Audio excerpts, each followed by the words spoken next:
Pero volvamos al presente, porque ya está con nosotros el ingeniero José Blandón Castillo. Buenos días, Fernando. Buenos días. Buenos días a toda nuestra audiencia. Oiga, hoy es viernes. Hoy es viernes al fin. Y el cuerpo lo sabe, ¿eh? Hombre, y el hígado más. Así que, con cuidado, hoy es viernes, arranca su descanso. Utilícelo bien y diviértase en familia. Sí. Oiga, con mucho acierto histórico, usted mencionó el hecho de la expropiación de la ITT como un elemento que prácticamente selló la decisión de los Estados Unidos de tumbar a Allende. Si usted estudia todo lo que pasó, los cables de la ITT con la CIA, quién financió qué, usted se da cuenta del rol que jugó esa empresa transnacional norteamericana en la caída de Salvador Allende. Solo le quiero recordar a nuestra audiencia que cuando esos hechos estaban ocurriendo, aquí en nuestro país, estamos nacionalizando también empresas. Nosotros nacionalizamos la Fuerza. Bueno, primero expropiamos todo lo que pertenecía a la Panama Boston Company, 250.000 hectáreas que estaban en Rancho Montijo. Todo eso fue expropiado de un solo decreto. A mí me tocaba trabajar en la reforma agraria.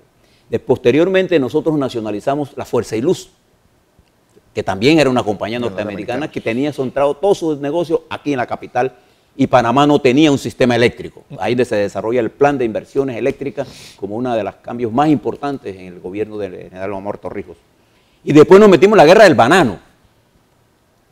Y recordemos que fue precisamente la reforma agraria de Arbenz que se metió con la chiquita banana la que lo tumbó y pusieron a Castillo Armas a dirigir esto. Bueno, nada más para que les recuerdo que en la lucha contra el colonialismo, el resultado de Allende fue uno, el de nosotros fue otro, pero nosotros también en ese mismo periodo nacionalizamos intereses norteamericanos y arrancamos la guerra final por la descolonización de los Estados Unidos. Así se construye la historia de nuestro continente. Rápidamente le doy un repaso, Fernando, a lo que está ocurriendo en el mundo internacional. Este domingo son las elecciones en Alemania y se van a elegir 630 escaños en el Bundestag. Ese es el Parlamento Federal. Favorita para tener entre el 35 y 40% de los votos la señora Merkel. Nadie después de la posguerra ha podido en Alemania tener mayoría, de manera que va a haber alianzas. El segundo partido que le sigue al partido de la Unión Demócrata Cristiana es el Partido Socialista. El Partido Demócrata, Socialdemócrata, perdón, no socialista, Partido Socialdemócrata, que va 10 puntos por debajo. Ha crecido un poco la ultraderecha nacionalista en Alemania, pero todo parece indicar que la señora Merkel obtendrá la mayoría relativa entre los que van a votar, pero necesitará hacer alianzas. Y ella tendrá entonces 4 años más, lleva 16, lleva 12, perdón, llevaría 16 porque este es 17 a 22, la mujer de más largo tiempo en el poder. Felipe González estuvo como primer ministro 12 años y algo, 13 años, 2 periodos y tuvo que adelantar el proceso electoral. Adenauer estuvo desde 1948 hasta 1961, así que es el que más tiempo estuvo también, y Helmut Kohl. Esta mujer, digo, la mujer que más tiempo, porque Margaret Thatcher estuvo 10.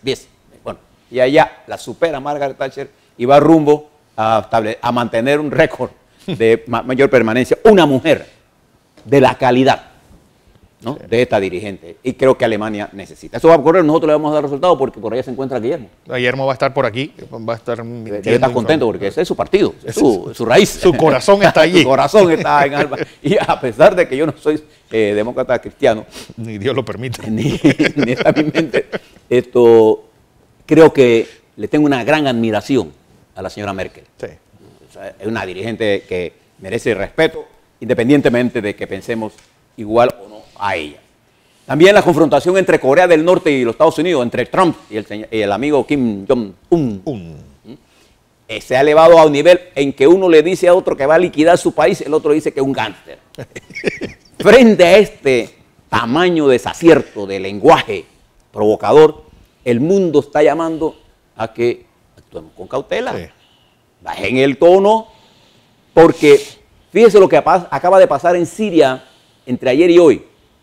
los Estados Unidos, que apoya una coalición que todavía no se sabe qué es lo que quiere, ¿Qué es lo que quiere? no sé si es terrorista o no, bombardeó el ejército sirio muy cerca donde están los rusos. Y están anoche, que es la noche de nosotros, o la madrugada de ellos, quiera que sea de aquí, la madrugada de ellos, la noche de nosotros, aviones rusos bombardearon cerca de los Estados Unidos, con una advertencia. Fíjate cuán cerca estamos de la guerra. Eso produjo inmediatamente una reunión del mando norteamericano con el mando ruso para discutir este tema. Eso es donde estamos tan cerca de que un error o una acción casi imperceptible provoque el desborde. Y ahora, con los ataques a Irán, el extremismo tiene de dónde agarrarse. Mire, observe esto, porque esto es muy importante. Además estaba el problema en España, que sigue la confrontación. Y le quiero recordar nada más que el problema de la territorialidad en España es un problema histórico.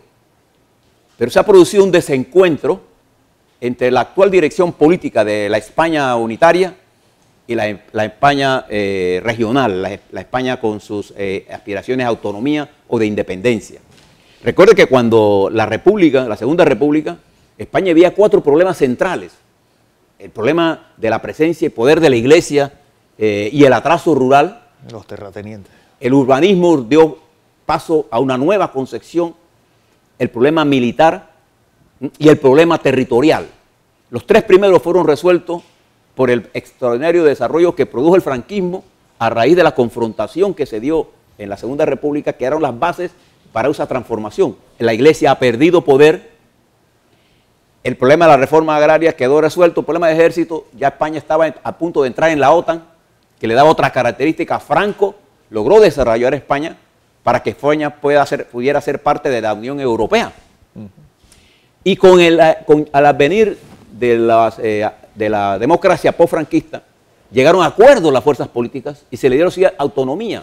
El gobierno socialista logró que las autonomías tuvieran mejor desarrollo, pero fue el gobierno de Aznar, con ese centralismo excesivo, el que confrontó inmediatamente a las autonomías, y posteriormente Zapatero va a hacer reformas que fueron desechadas por el Tribunal Supremo de España. Y esa confrontación territorial surge ahora como un cáncer que puede, yo aspiro a que no sea así, romper la unidad territorial de España. Y eso sería desastroso para todo el reino de España, incluyendo los catalanes. Incluyendo los catalanes. De manera que eso le estamos dando seguimiento. El 1 de octubre no sabemos qué pase. Lo que sí sabemos es que el problema no se va a ir. Bueno, siguen detenidos los dirigentes catalanes. No, y el problema se va a profundizar. En Guatemala, las fuerzas todavía no han logrado doblegar la asamblea, pero va a haber más movilizaciones. Eso no va a parar allí. Entonces, quisiera hablarle un poco sobre las cosas nacionales, pero voy a salir, maestro, usted que está ahí en la televisión, hágame un favorcito. Mire, día a día publica esto. Maestro, usted que está aquí. Póngame aquí. Póngame esto. Mire eso. Aquí está. ¿Sabes quién es esa? Kathleen Levy. Kathleen Levy. Mire el titular, usted que lo ve de la llave. Incomprendida o inapropiada. Muy bien. Bajo este titular hay 3 páginas que le dedican aquí a la amiga diputada Kathleen Levy. Yo quisiera darle una apreciación personal. Nosotros estamos interesados en que los jóvenes entren en la política. Sí. Y los jóvenes entran a la política ¿con cuál espíritu? ¿El mío, el viejo? ¿O el de los jóvenes? Yo como quiero que un joven se vista como yo o como ellos. Las televisiones están llenas de muchachos jóvenes, de programas insustanciales, ¿sí? Y hemos dedicado tiempo a un problema de vestimentas. Inclusive a mi amigo, y yo le tengo un gran aprecio, Fernando, al monseñor Ulloa. Aprecio, de verdad, yo aprecio su humildad. Paisano. Comparto su amistad. He tenido la oportunidad de conversar con él muchas veces sobre temas muy importantes y le tengo un gran aprecio y respeto. Pero ayer le oí decir que no solamente hay que ser, sino parecer. Con todo respeto, yo pienso que el que aspira a parecer, renuncia a ser. Uno de los grandes problemas que tenemos nosotros en nuestra vida política, ¿sabe cuál es? Que los políticos quieren aparentar lo que no son. Sí, unos impostores. Exactamente. Entonces, usted llévese mejor esta en la mente. Es mejor ser que aspirar a parecer. Cuídese de esos que quieren parecer ovejas o ser santos cuando llevan al diablo por dentro. Lo que quiero decirles con esto es que yo no puedo aspirar que la gente joven entre a la política con espíritu viejo. Yo no quiero, mire por ejemplo, Fernando, cuántos padres y madres de familia comiencen a sus niñas desde muy temprano a pintarle las uñas, sí, a ponerle lápiz labial, a hacerlas mujer antes de pasar por la etapa de la niñez. ¿Cuántos de esos que hoy critican? Kathleen tiene 25 años y que en su vida pidió un voto tampoco. Yo tengo la menor duda que ella va a ser, tiene todas las potencialidades para seguir reelecta. El gran problema de la juventud en la política nuestra es que pareciera que tienen todos los vicios de los viejos y ninguna de sus virtudes. El gran problema está en eso, ya son gente... Pero es que no lo hemos enseñado a tener las virtudes. Los partidos que son los que deben llamar a la formación, no lo estamos formando. Aquí pero hay cantidad de muchachos. Sí. Además, la madurez, que es nada más que el cúmulo de experiencias, de errores que uno comete. A ver, si mi conocimiento y ¿qué es mi experiencia? Es la acumulación de mis errores. Si usted me pedía a mí qué hacía yo a los 24 años, lo mismo. Es que ahí, y es algo que a mí siempre me ha llamado la atención. Por ejemplo, la generación de oro del 47, ninguno tenía más de 24 años. Ustedes que hicieron un proceso como lo fue el de la descolonización, ninguno superaba los 30 años. Ninguno. Torrijos nada más. Sí. Y tenía 32. Sí, le decían el viejo. Y no tenía 32 años. Bueno, tenía 32 años porque era el más viejo de ellos. Sí. Pero lo que yo quiero decir es, ¿dónde quedó esa juventud pues contestataria? Esa juventud que está metida realmente en los problemas importantes. Ella, por ejemplo, viene tal vez de una de las bombas de tiempo de esta ciudad, que va a ser todo el área este. Es decir, realmente ella está por cambiarle la vida a unas personas que, bueno, vean nada más el accidente de ayer. Gente que no sabe cómo va a salir de su casa, ni sabe cómo va a regresar. Gente que está sufriendo problemas de agua, problemas de fluctuaciones de luz, el problema de la delincuencia. Gente que vive en una sociedad, San Martín, por ejemplo, eso parece más un corregimiento de Los Santos que un corregimiento que está a 20 kilómetros del centro de la ciudad. Así es. Pero si usted va, por ejemplo, una de las personas que está más cerca de esa gente es ella. Sí. Vamos a mirar para que... Yo no quiero hacer de esto... Sí, digo, tampoco vale la pena hacerlo. Un tema de Estado. Lo que quiero decir es que nosotros estamos dados tanto a la crítica, pero no somos capaces de hacer nuestra autocrítica. ¿Y qué es para mí la autocrítica? La formación de nuestros jóvenes es una responsabilidad de nosotros los que fuimos padres. Que somos padres, pero que tuvimos, los muchachos nosotros pasaron. Nosotros les enseñamos a nuestros hijos a pensar. Pero cada vez la vida es más compleja. No es tan fácil ser padre ahora. Antes, en nuestra generación, era relativamente fácil. Mi abuela daba una orden y se cumplía. Nadie se le ocurría contradecirla. Si el maestro me regañaba a mí y yo iba donde mi mamá o mi papá a decirle que la profesora Noris Correa me había regañado a mí, me pegaban a mí sin preguntarle nada a Noris Correa porque confiaban en Noris Correa. Porque la profesora Noris Correa, yo hablo de ella porque ella fue mi profesora. Y ella me daba a mí todos los consejos que nadie me dio. Pero hoy el mundo es diferente. Hoy los padres no asumen el rol de ser parte de sus muchachos. Y nuestros muchachos tienen un nivel diferente, es más compleja, la vida es más compleja. La sexualidad llega más temprano. Hay miles de cosas nuevas. Hombre, pensemos en eso antes de emitir criterios así alegremente. Pero vamos a otra cosa de la política panameña, que quería hablarle hoy un poco de política. A ver. Ayer, Fernando, tuve la oportunidad de hablar con Rubén Blades. Y largo, me dijo lo siguiente. Primero, a mí me gusta hablar con panameños que tienen un rango a nivel mundial. Rubén es un ícono de nosotros, ¿no? Yo siempre le he dicho que la mejor definición de Rubén Blades es que es un autor de primera, un cantante de segunda, un actor de tercera y un político de cuarta. Pero es un tremendo talento. Un talento inigualable. Entonces, hablaba con él y él me decía algunas cosas. Por ejemplo, yo le preguntaba, oye Rubén, ¿tú vas a correr o no vas a correr? y pensó que yo lo estaba vacilando. Entonces me dice, mira, en este momento hay mucha gente aspirando a ser candidato presidencial, independiente. Exacto. ¿Y cómo pretende ser candidato independiente? Recogiendo firmas. No expresándole al país cuál es el país, cuál es la propuesta, nada. Vamos a recoger firmas. Porque yo soy popular, porque yo me creo que debo ser candidato. 35 candidatos. 35. Han desvirtuado la figura independiente como la figura apolítica. ¿Por qué? Porque la negación de la política lleva a la gente a creer que ser apolítico es una virtud. Es una virtud, lo cual es una gran torpeza. Si no, fíjense lo que hizo los Estados Unidos. Escogió un hombre fuera de la estructura política y miren los sobresaltos lo que lleva a la nación. O Guatemala. O Guatemala con el cómico.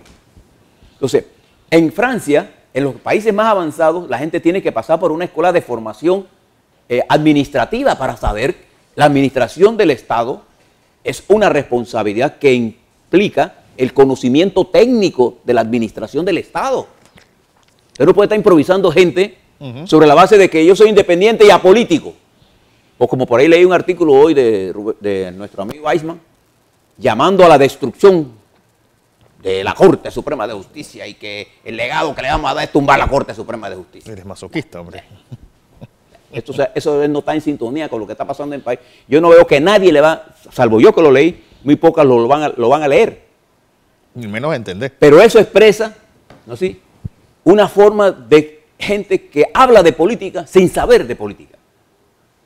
Entonces, me decía Rubén que él le llamaba mucho la atención y que en su caminar había encontrado, tiene muy buenas reflexiones sobre el país. Y eso es lo que me llevó a mí a pensar, ¿a cuántos panameños y panameñas realmente estamos nosotros escuchando? Porque hay gente en Panamá con capacidad para entender esto. Y fíjense lo que está pasando en el proceso electoral nuestro.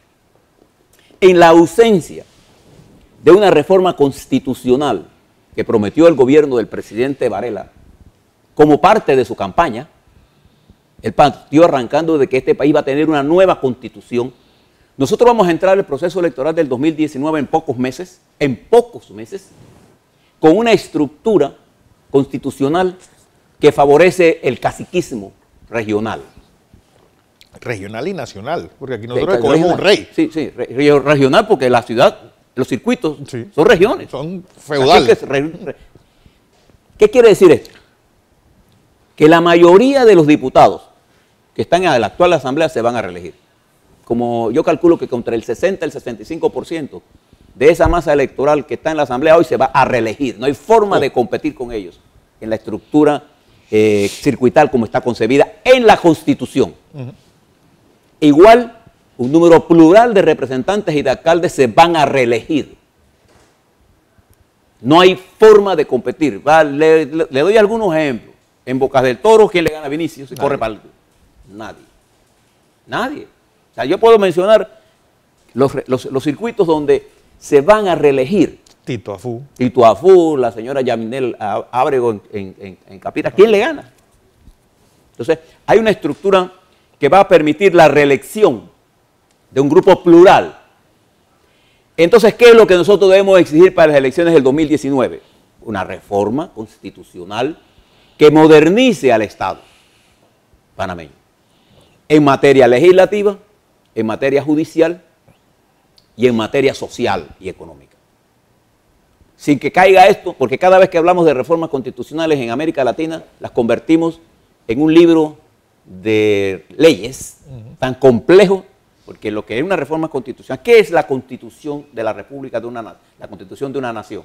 Es la carta política de navegación. Entonces nosotros queremos todo resolverlo por la Constitución. Los grandes países tienen constituciones relativamente cortas. América Latina hace constituciones de 500, 400, 600 artículos porque todo lo queremos normar. Los ingleses no tienen ni siquiera constitución. Si ellos dijeron una de las razones del Brexit es que Europa nos está escribiendo una constitución para nosotros. Pero nosotros sí tenemos una constitución. Y esa constitución constituye un brazo, ¿cómo se llama? Un mecanismo de fuerza que impide el desarrollo político del país y que impide que nuevas fuerzas realmente entren. No es bajando los niveles de inscripción partidaria lo que hace la democracia que la gente participe más. ¿Quién se le ocurre ir de estos muchachos bien preparados, con maestría y doctorado en internacionales o con gran perspectiva, y a pelear a las calles votos, y cuando van a la casa y le preguntan ¿qué hay para mí? Sí. Eso no permite. Entonces nosotros necesitamos una reforma constitucional que permita reformar la Asamblea Nacional en un nuevo esquema, que sus electores, los representantes del gobierno, sean las mejores mentes de las estructuras políticas e independientes del país. 1. 2. Necesitamos que esa reforma haga del órgano judicial, ¿sí?, una modernización y cree la Corte Constitucional. Y que los magistrados tengan un nuevo mecanismo para ser electos, no porque Bobiaima diga que hay que tumbarlo, no, sino porque el país decide que hay que cambiarlo en una forma democrática. Porque los que impulsan desde allá de su hamaca, allá en Coronado, este tipo de acciones, cometen la irresponsabilidad de creer que en el caos pescan ellos. No. En el caos, mi querido Ayman, pierde todo el mundo. Hay que ser muy irresponsable para estar aupando estas corrientes anárquicas que solo lo que producen es desestabilidad. Y él propone que la marcha esta anti-corte la liderice, adivines quién, él. Transparencia Internacional. ¡Hala! Que es él. Porque Transparencia Internacional, ¿a quién representa? A ver, a él. ¿A quién representa? ¿Por qué no la dirigimos los intelectuales panameños? Pues nos nombramos 10 y lo dirigimos nosotros. Pues yo estoy en contra de eso. Yo creo que ese es el proceso electoral del 2019, el que debe exigirle a quien sea que es el presidente que haga una reforma constitucional, que haga toda esta reforma. ¿Por qué? Porque hay que resolver el problema de la reforma educativa, que es la base fundamental. Sí. La educación y la justicia son dos elementos fundamentales que conspiran contra el desarrollo permanente de nuestra nación. No es las leyes, no es persiguiendo a fulano y a sutano, no. Es elevando el nivel de educación y poniendo como eje fundamental de la transformación de la nación la educación. Porque un pueblo educado es un pueblo libre, no es engañado. Y prohibir la parafernalia electoral, las gorras, la repartición de comida, esa parafernalia, eso no es propaganda. La propaganda es la acción de propagar las ideas. Busque su definición. Y aquí nuestra campaña lo que menos se caracteriza es por la propagación de ideas. Además necesitamos, por ejemplo, fíjese las contradicciones de esta nación. Esa reforma constitucional debe crear el Ministerio del Transporte. Fíjese que este es un país que el transporte es una de las cosas importantes de nuestro sistema económico. Y aquí no hay un Ministerio del Transporte que norme, por ejemplo, todo el transporte marino que tenemos nosotros. Todo el transporte, nosotros tenemos que crear nuevas vías de comunicación, canales secos de comunicación, ferrocarriles, carreteras. Hay que eliminar todos esos grupejos que andan por ahí, ineficientes, a la ATT. Todas esas cosas hay que eliminarlas para darle paso a un ministerio moderno de transporte que permita en un solo ministerio concentrar el poder necesario para hacer las transformaciones y eliminar los piratas.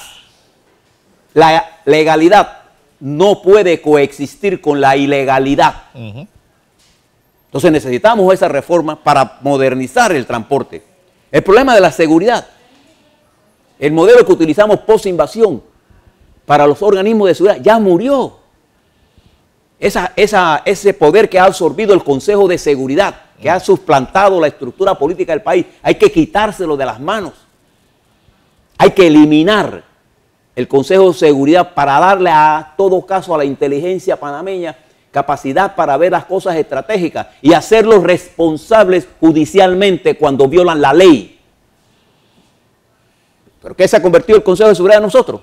En el instrumento político del presidente. Hay que sacar la UAF de la presidencia. Hay que fortalecer el Ministerio Público. Hay que modernizar todo el capítulo que tiene que ver con los derechos humanos. Entonces, estas cosas serían lo que yo esperaría que me diga un candidato. Yo no le voy a afirmar a nadie porque la cara bonita puede venir acá a firmar, porque ahora fíjese que mire lo que le dice la reforma electoral. Usted puede ser miembro del Cambio Democrático, del PRD, el panameñismo, Molirena, PP, y si Fernando quiere correr, yo le firmo y yo permanezco en el partido. Sí. No hay, antes no lo podía hacer. Entonces, esa liberalidad ha hecho que mucha gente piense que quiere ser candidato. Ya, pues, yo soy presidente, pues yo ¿por qué no puedo ser presidente? Pues. Entonces, ¿cuál es su característica? ¿En qué se ha distinguido? ¿Cuál es su propuesta de todas estas cosas que yo le estoy hablando? Fíjese de las que yo le estoy hablando. Un Estado de Derecho que funcione. Una justicia que funcione, no solo para los ricos, para los pobres, para todo el mundo. Para todo el mundo. Un sistema educativo que busque la excelencia. Y no es un problema de infraestructura, es un problema de incorporar a los maestros y profesores a ser parte del proyecto nacional de transformación, a los padres y a los estudiantes. Una estructura política que permita que la asamblea sea asamblea y no tenga que tener partidas circuitales, hombre.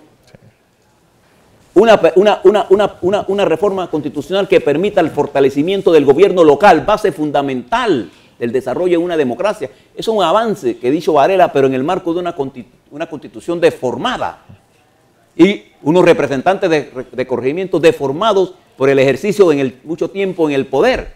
Una limitación a la reelección de tanto de diputados como representantes y de alcaldes. Esas cosas son las que nosotros necesitamos. Y en vez de estar en eso, cada cual le quiere echar agua al molino desde la perspectiva muy personal y egoísta. Y algunos fomentan la subversión como elemento. Y tienen el derecho, yo les respeto a decir eso, pero yo tengo el derecho a combatirlos. Porque no es por la vía de la subversión en que vamos a resolver el problema. Sobre todo en un mundo caracterizado por la inestabilidad global. La inestabilidad global, tarde o temprano, nos va a pasar una factura. Y el problema es que así como no estamos preparados para la factura que la naturaleza nos da, porque no estamos preparados. Lo que está pasando en Puerto Rico en materia de la destrucción eléctrica debiera alertar a este gobierno a tomar las medidas necesarias para que TESA haga los ajustes que haya que hacer. Porque aquí hemos tenido ya experiencia sin siquiera tener un estremecimiento ni por lluvia, ni por huracán, ni por temblores. Pero nuestro sistema está frágil. Entonces, estas son las cosas fundamentales que hay que resolver. Cuando usted vea que alguien está hablando de esto, estamos hablando de un candidato serio. Pero mientras estemos hablando de que el problema es la corrupción, la lucha contra la corrupción, y en esa lucha contra la corrupción esconden la incapacidad de presentar una propuesta. ¿Cómo yo puedo combatir la corrupción si no elevo el nivel de educación, tanto política como de nuestra juventud? ¿Cómo yo elevo lucho contra la corrupción si no hay una reforma constitucional que permita que a la asamblea se constituya de otra forma, romper el caudillismo para dar paso a que el talento vaya a la asamblea, que los gobiernos locales se renueven? ¿Cómo yo rompo eso si no hay una reforma sanitaria? ¿Cómo yo refuerzo si no hay una reforma económica que haya mayor equilibrio? No distribuir la riqueza existente, sino crear otra con una mejor distribución. Además que hay algo que es importante. Aquí todo el mundo quiere que cambie el otro, pero no cambio yo. Sí, entonces fíjense, yo quiero que tumben a la corte, pero ¿quién debe dirigir? La gente mía, la gente mía. Entonces, ¿cómo yo puedo hacer eso si el periodismo no eleva su nivel? Más allá de las necesidades mercenarias de los grupos dueños de esos medios. A ver, entonces, todas estas cosas son las que tenemos que transformar. Y le digo esto para que usted lo medite. No se deje llevar. Fíjense en que hemos caído. Nos hemos convertido en gente, hombres y mujeres amargados, en dirigentes sin capacidad de mirar con luces largas, en partidos políticos quebrados por el exceso de consumismo que prevalece en la sociedad. Entonces, por eso es que hay que tener plata, para tener un buen carro, para tener tal cosa. Entonces, el dinero ya no son las ideas. Pero el mundo está dando una vuelta y no nos hemos dado cuenta. El mundo viene de regreso. Una ventaja que tenemos nosotros es que tenemos una infraestructura económica funcional, pero tenemos una estructura política anacrónica, infuncional, y tenemos una educación totalmente arcaica.